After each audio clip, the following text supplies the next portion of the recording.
All right, we're in Game 2 of xSixMkengyn versus RevDime here at Alberta Beatdown 2 over at OverKlocked Gaming here in Edmonton, Alberta. And Game 2 is going to be on MLG's Typhon Peaks with RevDime, the green Protoss down here on the bottom left, and xSixMkengyn, who's currently up 1-0 in the top right, or top left.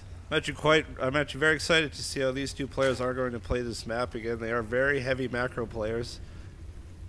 And they both like doing those quick expansions, so they do not like to vary off of those paths too terribly much. So we will see what they both decide to do. We do see a pawn in the base this time, which is a bit interesting, because the past game, he did build it right next to his expansion. So we may be seeing a 3-gate expand here from the Protoss player. Yeah, and he's going to be immediately scouting out this top position here. He's going to find xSixMkengyn pretty quickly. And that is going to mean he's going to see exactly when the pool goes down, exactly when the gas goes down, exactly when the hatchery goes down. The natural expansion in this map are pretty open, and they're relatively hard to defend. Of course, xSixMkengyn knows this, so he's going to be going for this gas. I expect to see a pool going down pretty quickly here so that he can deal with any...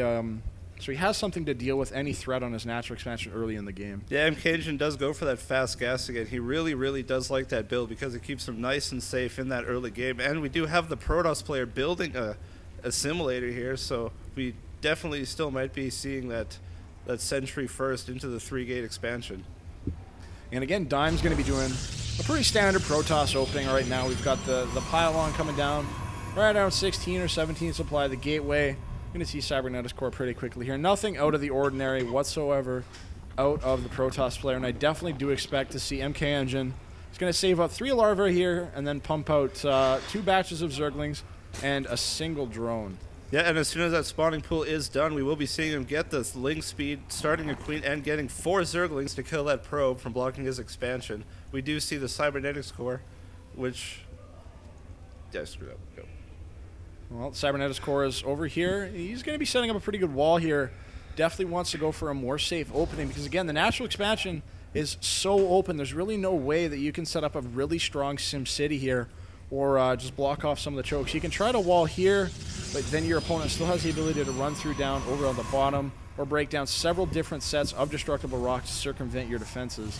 So all in all, it's a pretty open natural expansion. You definitely need to go for a more safe opening, as the only way to really hold this expansion is with some good hard units. But yes, we do see Dime putting down that pylon at the bottom of his ramp there, which is a pretty telltale sign of the fast expansion there. And he is getting a sentry, which definitely guarantees that there will be a Nexus thrown down fairly shortly here.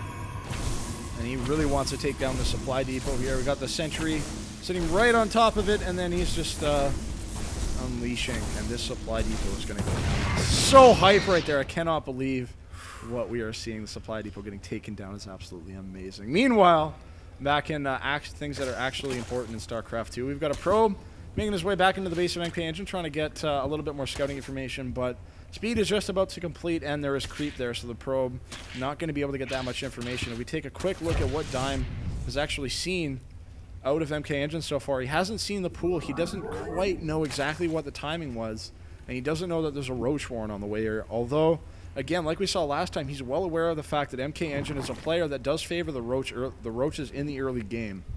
And we do have the expansion about to go down here, as he did set up the 400 minerals. And back in xSixMkengyn's base, he did put down the Roach Warren. So I'm pretty sure we will see what we saw last game with the Roach Warren and dual Evil Chamber upgrades.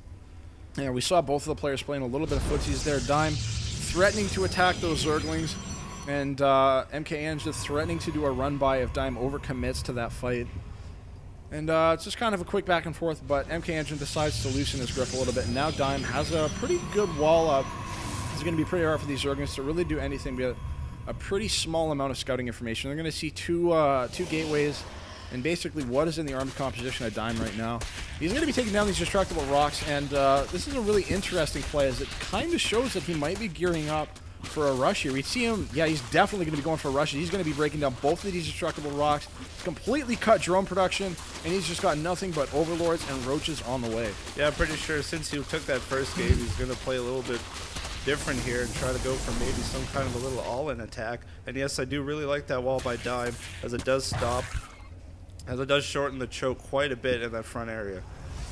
Yeah, in order for anything to go into the main base, they're going to have to pretty much run the gauntlet, which is just not going to work out.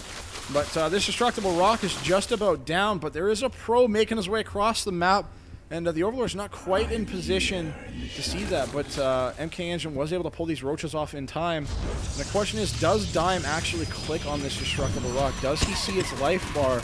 Because once he sees it down to 500 life, he's going to go, oh, he is trying to really put the pressure on me right now. Dime's going to do a little bit of a poking, and if his force fields aren't absolutely perfect, he can lose the game right now. Yeah, MKEngyn totally did. Surround!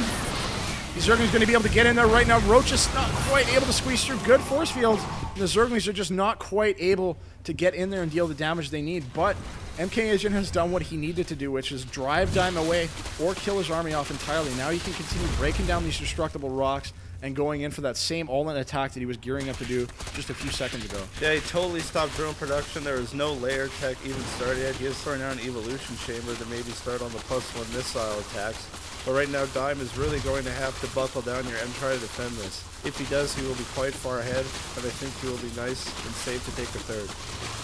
Yeah, and the destructible rocks are almost down, and it is just about game time. A few photon cannons going down here at the natural expansion. MKEngyn is going to go for it. Zergling's coming around the back. They're going to get a huge surround. RevDime is very careful about his force fields right now.